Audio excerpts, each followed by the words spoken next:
उठवा किसान जागो रे, आषाढ़ के दिन आ गए। अब उठवा किसान जागो रे, आषाढ़ के दिन आ गए। हल बैला साजे रे भाई, अपन सियारी लमान जाओ रे। घर दुआर छोड़ के संगी खेती किसानी में लागो रे। आषाढ़ के बदरा झिमिर झिमिर आ गए, धरती के प्यास बुझाए रे। बीजा बोवई के दिन आ गए, हरियर हो ही अब खेत खा।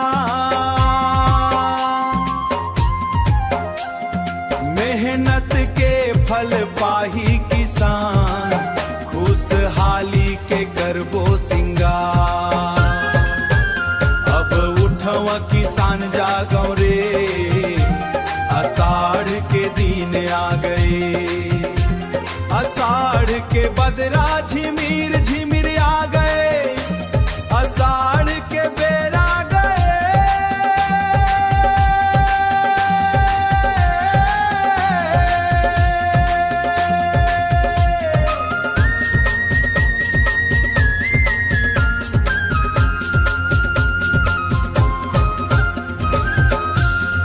मेहनत के फल पाही किसान, खुशहाली के करबो सिंगार।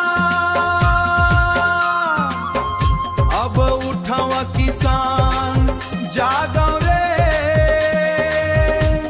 आषाढ़ के बेरा आ गए।